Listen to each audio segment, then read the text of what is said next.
Welcome back to Monday Musings, a casual conversation about culture and theology. I'm Justin Ely. And I'm Daniel Chen. We're just a couple guys talking about some stuff. We are talking about end-time views in the series, Did Kirk Cameron Get Left Behind? If you don't understand that reference, Google Kirk Cameron and Left Behind and enjoy some of the best acting in your life. If you don't understand that reference, did you grow up in the church in the South in the 90s? The answer is no. So if you grew up in church in the South in the 90s and early 2000s, and you don't know what we're talking about. You grew up Presbyterian. I guess that's the only explanation. That's the only, and specifically PCA. Right. I'm sure the PCA USA knows all about Left Behind. The PC USA is like, you can believe anything. You can. The PC USA, we shouldn't get too distracted here, but the PC USA, they have I believe in South Carolina, a pastor who does not believe in God. That's great. Yeah, that's helpful. Yeah, I don't How does even that understand. one work? I don't even understand that. Yeah, that's maybe that's another series, denominations. We should do denominations series. Stephen Colbert, back when he was actually funny, on the Colbert Report. Oh man, long story. Sorry, digression. He would do. He's the worst now, by the way. He's really changed. He has. It's sad. I liked him on Colbert Report, but he would do Better Know a District.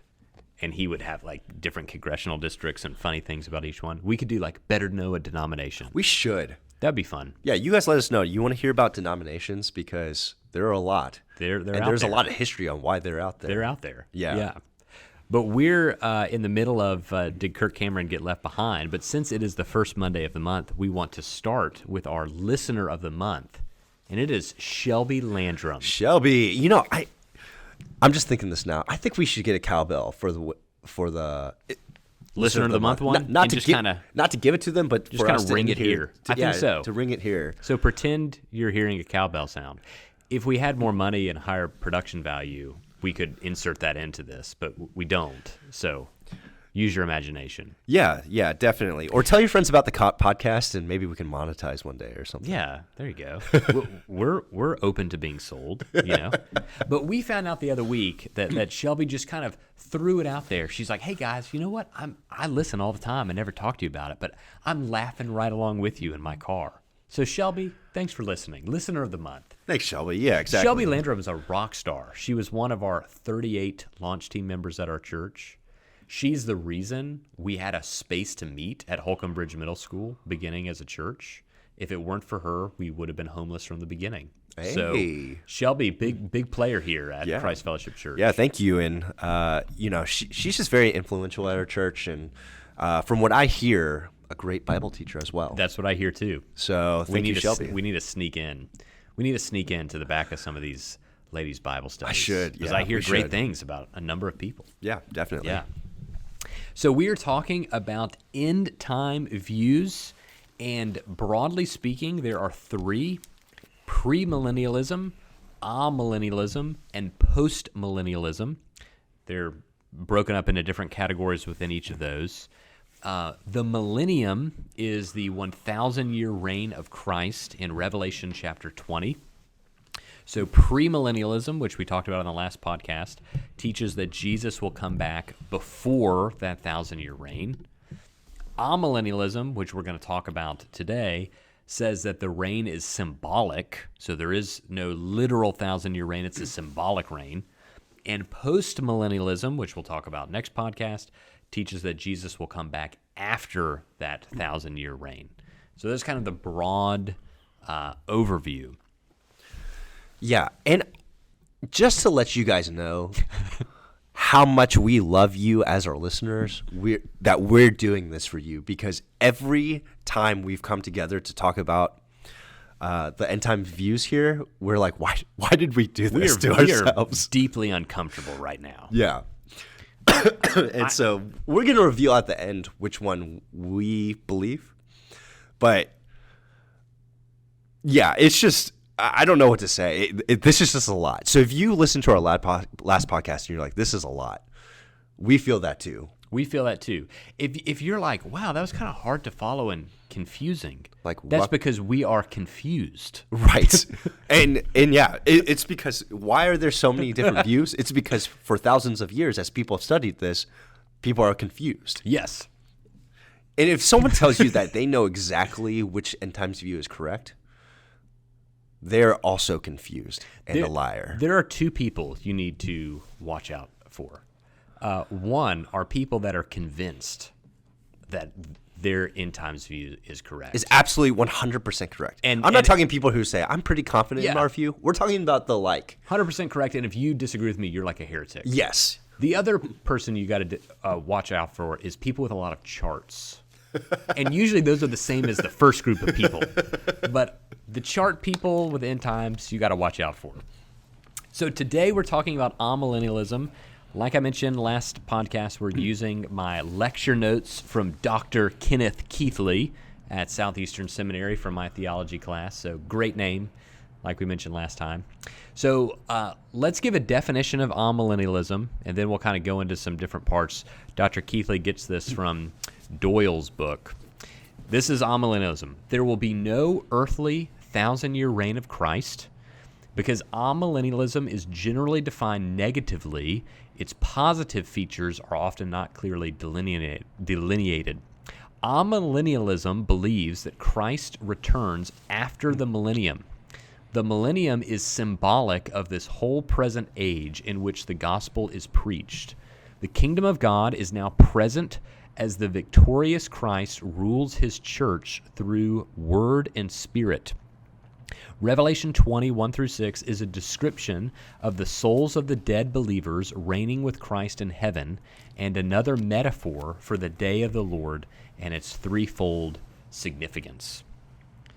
That's kind of amillennialism. The people that have believed it, it's actually a majority of church history, when you put it all together, has been amil. So Origen, Augustine, Luther, Calvin, all amils. I think this is the predominant view of the PCA. Is that correct? It is, yeah. So what you'll see is in premillennialism, so dispensational premillennialism, you kind of get those who are dispensational, right? And that's a lot of, I think Episcopalians maybe are that. I mean, Baptists. A lot of Most Baptists. Baptists. All the people running the Israel tours. Right. Yeah, exactly. If you've taken a trip to the Holy Land, a dispensationalist led it. And what does the Methodist believe? I'm assuming it's a premill. I don't view. know. I believe it's pre-mill, but I can't speak with 100% confidence on that. And I would say basically most of your Protestants will believe in one of the two premills we talked about. Mm-hmm. I would say almost the only amills I know are Presbyterians and postmills. Yep. I definitely don't know any non-Presbyterian postmills. I think Roman Catholics are also amil. They might be, yeah. I think. Especially if you I'm have like not 100% Origen sure. and Augustine and stuff Right. believing in. Man, Augustine is like, the Catholics love him and the Calvinists love him. I know. What a lucky guy. Yeah. And he was a... And the women loved him. But that's another story. That is. And he loved the women, for Yes. sure. And he was kind of like baptismal regeneration. He had some sketchy thoughts on that. Yeah. Augustine. Very interesting. That's another, once Maybe again, that's we're going on tangents today. Better know a dead theologian. That would be a good series. Exactly. So here's some of the tenets of amillennialism. Dr. Keithley gets this from Dr. Aiken's theology book. So the first is the kingdom reign of Christ and his saints is in existence now for the period of time between Christ's two advents, right? When he came the first time, when he's coming back the second time. So in a lot of ways, this is like, whereas maybe premillennialism has kind of a negative outlook on history, postmillennialism is like rose-colored glasses, but this is a pretty positive view of things. Right. Christ is reigning. We are spiritually reigning with Christ now. Right. And the like reign of Christ in Revelation 20 is currently happening. Yeah, and they, amills believe that Satan right now is chained in the sense that he still roams the earth, but a lot of his power has been taken. Right. So we read in Revelation 20 that Satan is bound to deceiving the nations. And so premills would say, well, that clearly hasn't happened yet. Like, there's still all kind of deception going on. But amills would say, no, Satan can't stop the gospel from going forth. So in that sense, he is presently bound. And, and we practically see that. Yeah, the gospel keeps winning. Yeah, and if you're saying, well, in the U.S. it seems like it's not. In the U.S., in some ways, it's not, especially compared to 50 years ago. Right. But in China, in the Middle East, it's booming. Yeah. Africa, great. yeah. By the way, kind of side note on China, this is a great time to pray for the persecuted church in China while the Olympics are going on. One of our members sent us a text as just a good reminder of just good time to pray for the persecuted church in China and ask the Lord to do great work in China as all the attention is on them. Yeah. And just to clarify that first point too, amills believe we are in the millennium now. We're in it now. It's happening. So if you're in, when's the millennium? Right now. It's right now. Ever since Christ ascended, we're in the millennium. Right. And the way they get there is that revelation to amills, when you read Revelation 1 through 19, they believe that was happening pre-AD 70, the fall of the temple in 70 AD. And so everything you read in Revelation 1 through 19 is metaphorical for Rome and Jerusalem happening present day of when it was written. And I've also heard, kind of maybe two versions of that. Of like the more preterist version is everything Revelation 1 through 19 was pre-AD 70. Sure. And I think, you can correct me if I'm wrong here, the non-preterist version that I've heard is like Revelation 1 through 19 is kind of symbolic of what's been going on for all time. There's a kind of battle between good and evil, so to speak. And so if you're like premillennial, you read Revelation 1 through 19 and even 20 very much like linearly. Right. Like there is like a historical unfolding.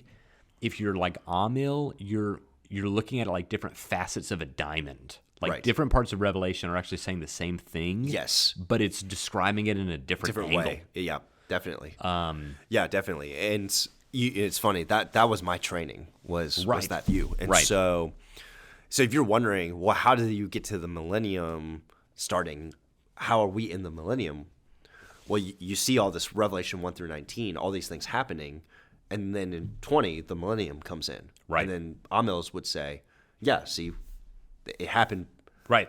And then we're here. Yeah. Yeah. Second tenet, the kingdom is either the church on earth, so this is the Augustinian and Roman Catholic view, or the saints in heaven, B.B. Warfield's view. And thus there will be no future reign of Christ on the earth. And the word 1,000 is a symbolic number indicating a long period of time. So dispensationalists especially, but premills in general, they believe that 1,000-year reign of Christ is very important to literally happen on earth as Jesus, the Davidic king, answers all of those Old Testament promises physically on earth. And amills are saying, no, that's not the future. He's reigning now. Right. We're not expecting, outside of the new heavens and the new earth in Revelation 21, 22, we're not expecting that. Right. So, yeah, different kind of view of the kingdom. Third, this is a big one. The promises to Israel about land, seed, and a throne are completely fulfilled now in a spiritual sense in the church.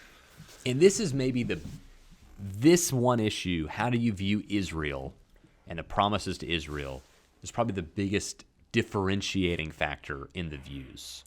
So premillennials, especially dispensational premillennials, are saying, no, those have to literally be fulfilled to ethnic Israel. Right.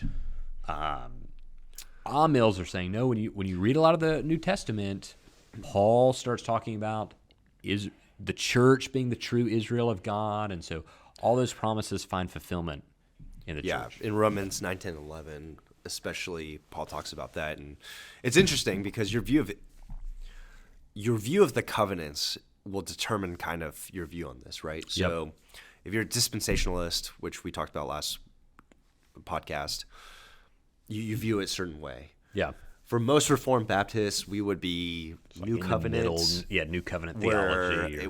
We're basically agree with covenantal theology, except for there's a distinguishing factor between Israel and the church. right. Yeah. And then you have fully covenantal, which is basically that Israel now, the nation of Israel now is viewed as the church. Right. It's just like it's fully continuate. The church continued Israel, and that's Israel now, Yes. the church. So God's people, so like the church are the people of Abraham. Yep. Right? And so the promises to Abraham fully to the church. And so that's why, even in baptism, you get circumcision as a fully integrated into this current time period as baptism, right? And so we won't get too much into that. But if you're wondering how amillennials get here, it's because they hold a fully covenantal, that's what's called a fully covenantal reading of the scriptures. Yep. And they would say, in a sense, the nation of Israel no longer really matters in terms of like redemptive historical history. They've had, and that's related to this fourth tenet that Dr. Keithley cites from Dr. Aiken. God's promises to Israel were conditional and have been transferred to the church because the nation did not meet the condition of obedience. So, and Amel is going to say, yeah, there were a lot of "if you will, then I will" in the Old Testament, Right. and Israel didn't fulfill the "if," and so God has, so to speak, transferred those to the church. Sure. And then the fifth kind of tenet that's cited is Christ is ruling in heaven, where he is seated on the throne of David, and Satan is presently bound between Christ's two advents. So we kind of already talked about that. Yeah, and I think the interesting view too here is about Amel's view of quote unquote the rapture is that if you watch Left Behind, it's like, oh my gosh, we're sitting here and then our clothes are left. Right. Right.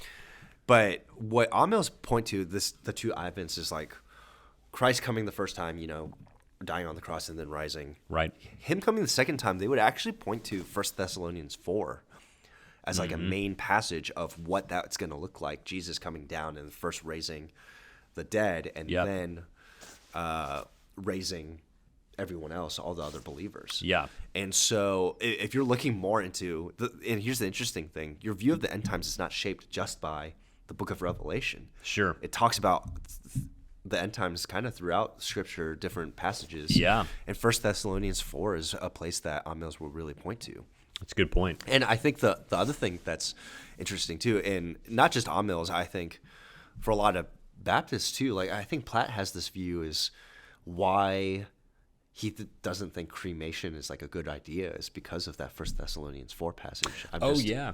And that's another podcast, but I'd agree with that. I think cremation is not an ideal Christian burial. I think it has roots in pagan practices. But yeah, we believe that the body means something, and it's going to be resurrected. And so our burial practices should show that symbolism. That the body's important. Yeah. Very interesting. Yeah. Okay, so here are some scriptural arguments that are cited for amillennialism. So again, the broad thought is that the Old Testament promises about the temple being rebuilt, the sacrifices being restored, the land promised should be interpreted spiritually and not literally, because this is the way the New Testament approaches a lot of the Old Testament. And that is true. I mean, a lot of these example, we kind of cited this last week. Old Testament talks about Elijah coming before the Messiah. And Jesus says, yeah, that was John the Baptist. That's what that prophecy means. It was John the Baptist. Well, it wasn't literally John the Baptist, but John the Baptist performed an Elijah-like role. Right. And so Jesus said that's what that actually meant. Yeah. So that's where amils are kind of taking that trajectory. Sure. So kind of first thing, the New Testament this is from Dr. Keithley, right, presents Christ as the true Israel, and therefore all who are in Christ are the true Israel. Right. And I do find this really appealing and really helpful, because I think it's important to say that there's one people of God. Right. There's not two peoples of God. And I think yes. the extreme like dispensational views, and not everyone who is a dispensationalist would say this, but the extreme dispensational views basically say there are two peoples of God. Yeah. There's Israel and everyone else. Right. And I think it's important to look even back at the Old Testament and see that those people are still redeemed through Christ. Right. And union with Christ is what counts. And when we're united with Christ, we're united with all of the promises that He fulfilled for us. And He has one people. Right. There, there aren't segregated stadiums in heaven. Right. And I think that's important. We see that in the book of Acts, right? I mean, you think of Cornelius and the vision and like the importance that the New Testament places on you are now one people. The dividing wall of hostility has been broken down. Yeah.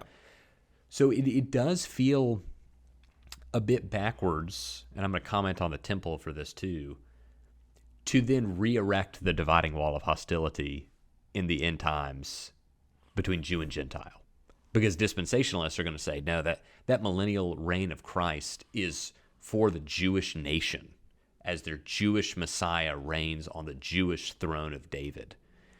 And it feels like, man, I kind of thought we broke down the dividing wall of hostility between the two. And so Amil is going to keep that dividing wall broken down and say, nope, one people of God, Christ is the true Israel. All those who are in Christ are the true Israel as well. Galatians 3. Second thing. And then, once again, you have like the 144,000 and all that stuff. That's like a big number, right?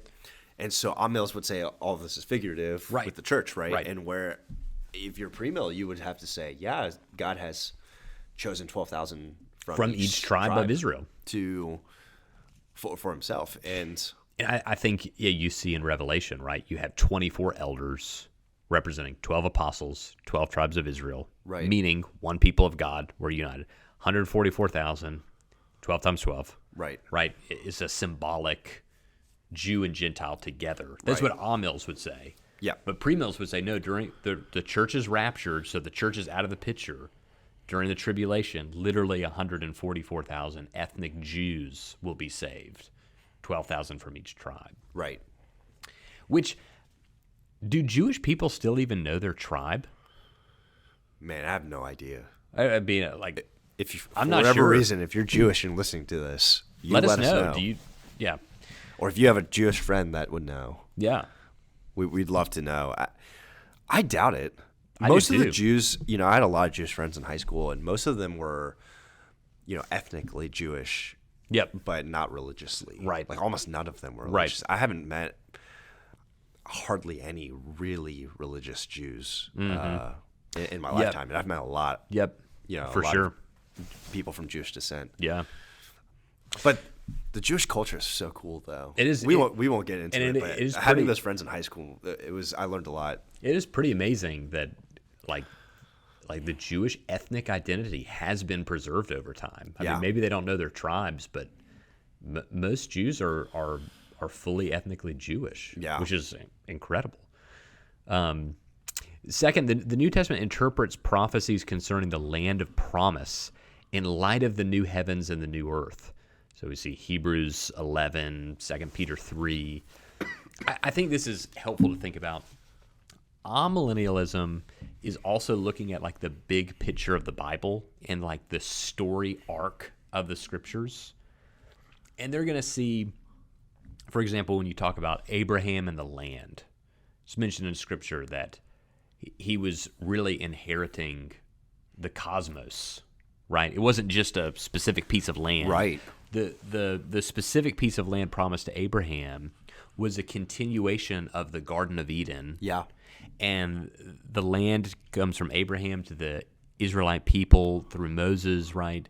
And then, but even that's pointing forward to the new heavens and the new earth. Right. So an Amil is going to say, yeah, the promises about the land, it's all pointing somewhere. And Right. it's more than just getting your exact boundaries specifically. It's pointing to the new heavens and the new earth. Same as the temple, right? You have the Garden of Eden, which was this temple-like area, and then you had the actual temple during the Old Testament era, and then Jesus comes and says, I'm the temple, and then Jesus dies, buries, is resurrected, and he says the church is now his temple, and then we're pointing forward to a day in Revelation where the New Jerusalem comes down like a perfect cube, which was the Holy of Holies, was a perfect cube in the temple, Right. meaning the whole earth is the temple now. The whole earth is the Holy of Holies. So Amil sees this trajectory, whereas premill is actually going to go backwards.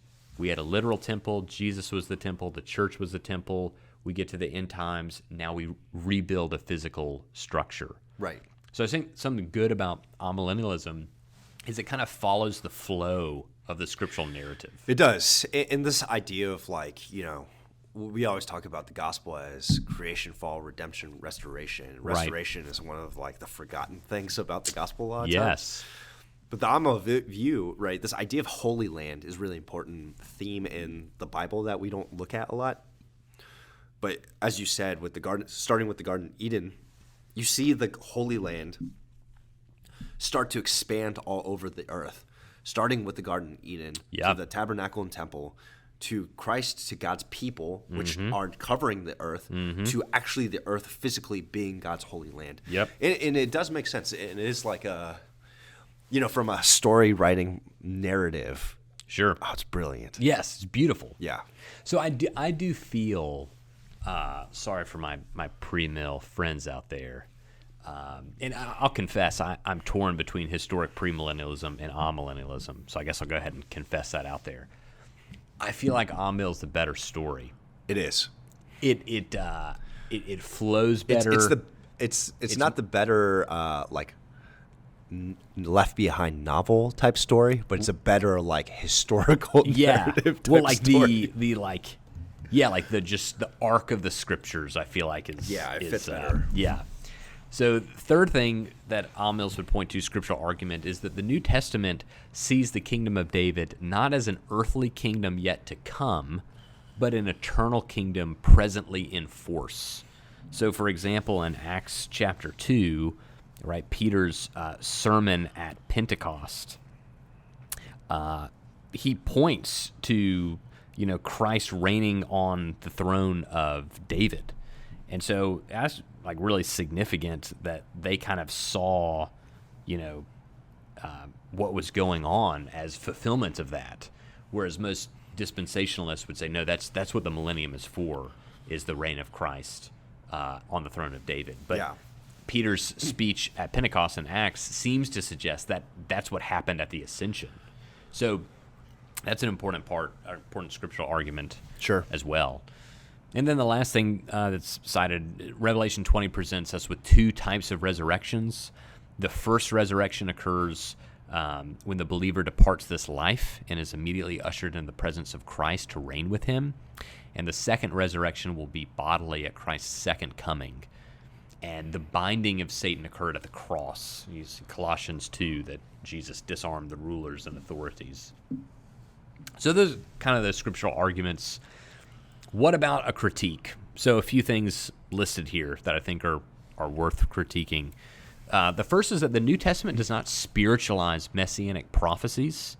So passages like Psalm 22, Micah 5:2, and Isaiah 53 are understood to be fulfilled literally. And I think there should be good weight on that type of argument. Like Isaiah 53, which I consider to be the most explicit prophecy about the cross in the Old Testament. Yeah. Jewish people would say, no, that's symbolic of what our people have gone through. The people of Israel is the servant of the Lord in Isaiah 53. And we have been bruised and crushed and pierced. Right. And so if you follow that kind of trajectory, right, that's kind of the symbolic interpretation. But we see in the New Testament, Isaiah 53, is interpreted literally. Christ was crushed. Christ was bruised. Christ was pierced. Yeah. It's very specific. Yeah. Yeah. Second issue with Amil is that equating the true Israel with the church is really difficult to reconcile with Romans 9 through 11. Paul does seem to be clearly teaching that God still has future plans for ethnic Israel. That's a big one too, I think. I love it because I think PCA would say, no. We would point to Romans 9 to Right. to make Right. our point. That's so gosh. funny. Yeah. You Both pointing to the same verse. You could point to the same verse and get two different things completely out of it. I do think years ago I read Sam Storm's book about amillennialism. I forgot what it was called. There was a lion on the front. That's all I remember. I think he presented an option where you still have a large portion of ethnic Israel coming to faith and still hold the amillennial view. Yeah. So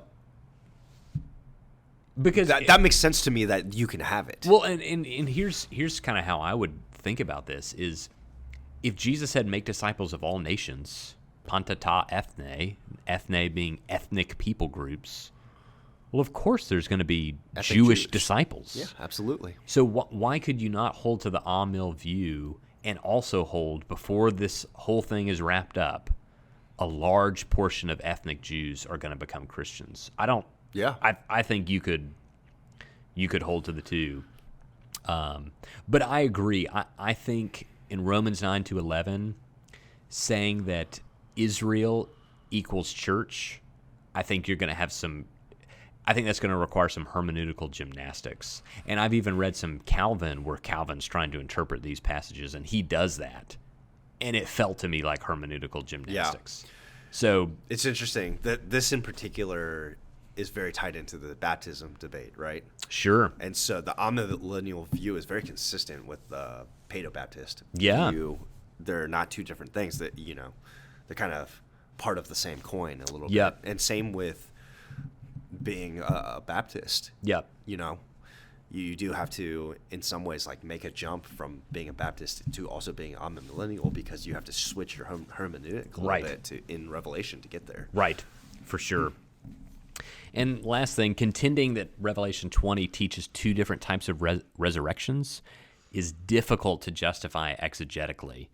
So Dr. Keithley makes the point that if it means bodily resurrection in verse 5, it must mean the same thing in verse 4b, or we've just lost control of our exegesis. So that's the thing with Israel and the church too in Romans 9 to 11 and resurrection in Revelation 20. If you're switching the meaning of the word mid-chapter, that starts to get kind of, give me a headache. I mean, you're talking about like two sentences back to back. Right. That's kind of hard to be like, oh, the author meant something different in this sentence. Yeah.